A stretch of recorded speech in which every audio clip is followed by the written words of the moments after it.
Vous êtes plutôt bureau, café parisien, plage paradisiaque. Pour travailler depuis chez lui, Jeff Weiser, lui, a choisi une grotte mystérieuse.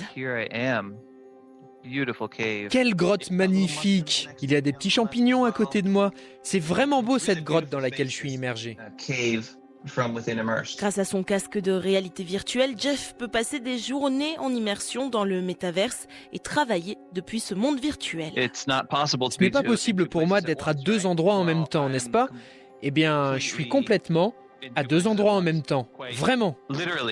Comme au bureau, sans être au bureau, dans son casque, Jeff voit les avatars de ses collègues et son espace de travail.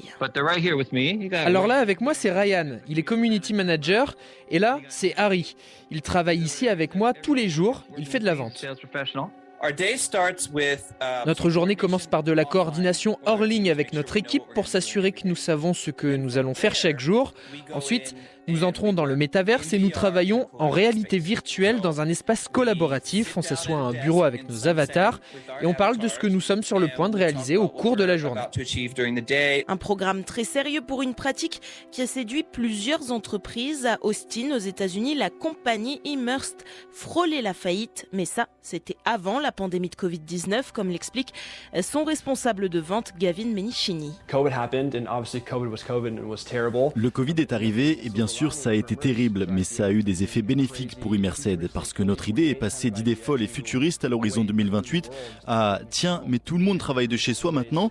Ils cherchent à être plus productifs, ils essaient de trouver des manières de collaborer sans être au bureau et du coup nous avons eu plusieurs investisseurs qui ont changé d'avis nous concernant et qui ont commencé à investir dans notre entreprise.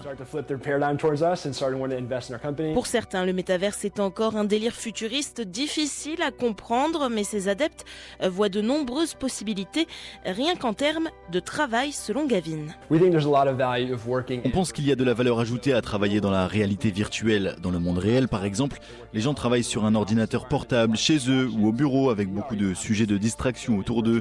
Mais dans la réalité virtuelle, on n'a pas tout ça. Dans la réalité virtuelle, on peut se créer plein d'écrans. Donc au lieu d'avoir un seul écran, on va en avoir 5. Si vous avez beaucoup d'applications ou d'onglets ouverts, vous pouvez les étaler comme vous voulez. Et pour Jeff, il existe aussi des possibilités humaines. Ce n'est pas mieux que de rencontrer des gens dans la réalité. Mais je n'aurai jamais l'occasion de rencontrer mon ami japonais, mon ami finlandais, argentin, irlandais dans la vraie vie en même temps. Ça n'arrivera jamais.